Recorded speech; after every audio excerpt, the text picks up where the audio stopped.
নমস্কাৰ সকলোকে আকৌ এবাৰ অন্য এটা নতুন ভিডিঅ'লৈ স্বাগতম জনাইছোঁ। আজি আমি আলোচনা কৰিম ADRE 2.0 লগতে সকলো পৰীক্ষাৰ বাবে কাৰেণ্ট এফেয়াৰ্ছ মানে সাম্প্ৰতিক ঘটনাৰাজিৰ কিছুমান ইম্পৰ্টেণ্ট MCQs। গতিকে আপোনালোকে ভিডিঅ'টো শেষলৈকে চাব। আমি এতিয়া প্ৰশ্নসমূহ আলোচনা কৰোঁ বলক। প্ৰথমটো প্ৰশ্ন লোৱা হৈছে যে 2022 বৰ্ষত প্ৰতিমা পাণ্ডে বঁটা কোনে লাভ কৰিছে? অপশ্যনসমূহৰ ভিতৰত দিয়া হৈছে আশা দত্ত, খ নম্বৰ অপশ্যনত দিয়া হৈছে একলব্য গাম, গ নম্বৰ অপশ্যনত দিয়া হৈছে অমৰজ্যোতি ডেকা আৰু ঘ নম্বৰ অপশ্যনত দিয়া হৈছে বীৰেন সিং। অপশ্যনসমূহৰ ভিতৰত শুদ্ধ অপশ্যনটো হ'ব অপশ্যন খ একলব্য গাম। আমি পিছৰটো প্ৰশ্ন চাওঁ। 2 নম্বৰ প্ৰশ্নত সোধা হৈছে অসম সাহিত্য সভাৰ নৱনিৰ্বাচিত সভাপতিৰ নাম কি? অপশ্যনসমূহৰ ভিতৰত শুদ্ধ অপশ্যনটো হ'ব অপশ্যন ঘ সূৰ্যকান্ত হাজৰিকা। ইয়াৰ লগে লগে আপোনালোকেও কৰি যাব আৰু কিমানটা শুদ্ধ কৰিলে কমেণ্ট বক্সত জনাব। আমি পিছৰটো প্ৰশ্ন চাওঁ।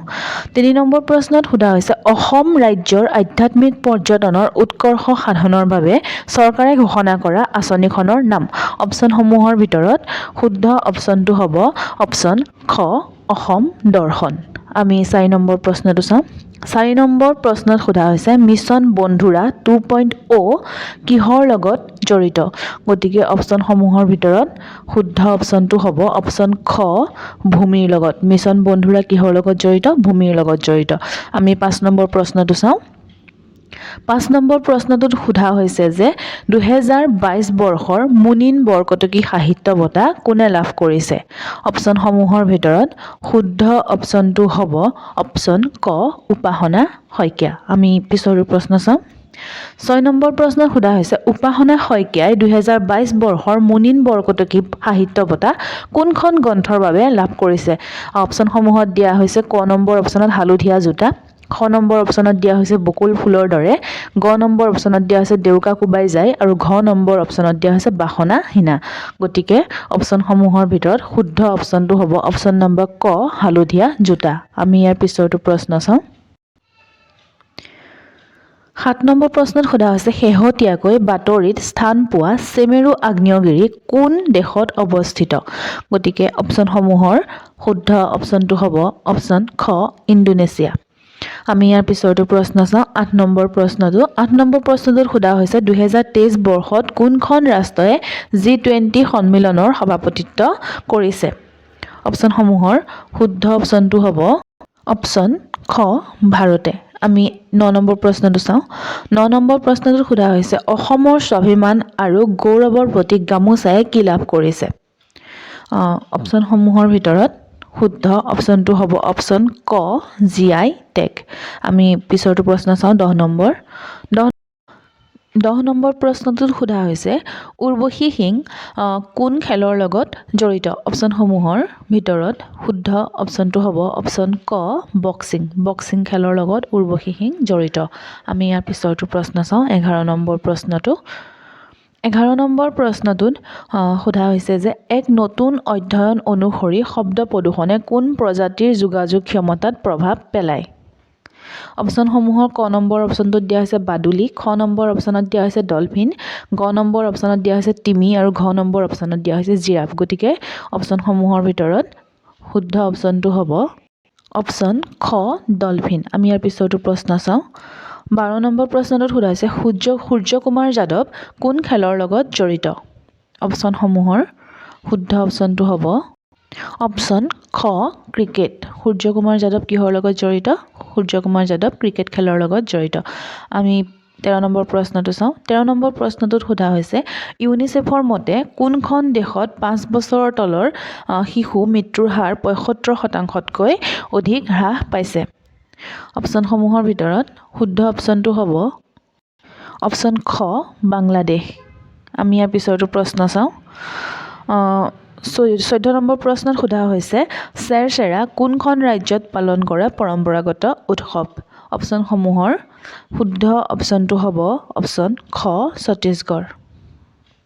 আপোনালোকে ভিডিঅ'টো চাই কেনে পাইছে কমেণ্ট বক্সত জনোৱাৰ লগতে ভিডিঅ'টো এটা লাইক কৰি আমাক উৎসাহিত কৰিব আৰু চেনেলটো যদি প্ৰথমবাৰৰ বাবে আহিছে তেনেহ'লে চেনেলটো ছাবস্ক্ৰাইব কৰিব আৰু আমি এতিয়া ইয়াৰ পিছৰটো প্ৰশ্ন আলোচনা কৰোঁ 15 নম্বৰ প্ৰশ্নটোত সোধা হৈছে যে উদ্ভাৱনীমূলক 5G ইউজ কেছ নিয়োগ কৰা প্ৰথমখন জিলা বিদিশা কোন ৰাজ্যত বা কোনখন ৰাজ্যত অৱস্থিত অপশ্যনসমূহৰ ভিতৰত শুদ্ধ অপশ্যনটো হ'ব অপশ্যন খ মধ্যপ্ৰদেশ আমি ইয়াৰ পিছৰটো প্ৰশ্ন চাওঁ 16 নম্বৰ প্ৰশ্নত সোধা হৈছে কোনটো প্ৰতিষ্ঠানে গ্ৰাম্য স্বাস্থ্য পৰিসংখ্যা প্ৰতিবেদন প্ৰকাশ কৰিছিল অপশ্যনসমূহৰ ভিতৰত শুদ্ধ অপশ্যনটো হ'ব অপশ্যন খ স্বাস্থ্য আৰু পৰিয়াল কল্যাণ মন্ত্ৰণালয় আমি ইয়াৰ পিছৰটো প্ৰশ্ন চাওঁ 17 নম্বৰ প্ৰশ্নটোত সোধা হৈছে কোনখন দেশে 2030 চনৰ ভিতৰত অৱসৰৰ বয়স 62 বছৰৰ পৰা 64 বছৰলৈ বৃদ্ধি কৰাৰ কথা ঘোষণা কৰিছিল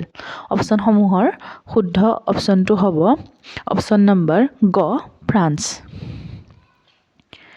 আমি ইয়াৰ পিছৰটো প্ৰশ্ন চাওঁ 18 নম্বৰ প্ৰশ্নটোত সোধা হৈছে ভাৰতৰ কোনখন চহৰত আন্তঃৰাষ্ট্ৰীয় চিলা মহোৎসৱ 2023 আয়োজন কৰা হৈছিল অপশ্যনসমূহৰ ভিতৰত শুদ্ধ অপশ্যনটো হ'ব অপশ্যন ঘটো আহমেদাবাদ আমি ইয়াৰ পিছৰটো প্ৰশ্ন চাওঁ 19 নম্বৰ প্ৰশ্নত সোধা হৈছে 2023 চনত শেহতীয়াকৈ ৰাষ্ট্ৰসংঘৰ নিৰাপত্তা পৰিষদত দুবছৰৰ বাবে কিমানজন নতুন সদস্য সংযোজন কৰা হৈছে গতিকে অপশ্যনসমূহত দিয়া হৈছে 3জন 4জন 5জন 7জন অপশ্যনসমূহৰ ভিতৰত শুদ্ধ অপশ্যনটো হ'ব অপশ্যন গ 5জন আমি ইয়াৰ পিছৰটো প্ৰশ্ন চাওঁ 20 নম্বৰ প্ৰশ্নটোত সোধা হৈছে ৰাষ্ট্ৰসংঘৰ শেহতীয়া এক সমীক্ষা অনুসৰি বিশ্বৰ ভিতৰত কোনটো অঞ্চলত নিবনুৱাৰ হাৰ সৰ্বাধিক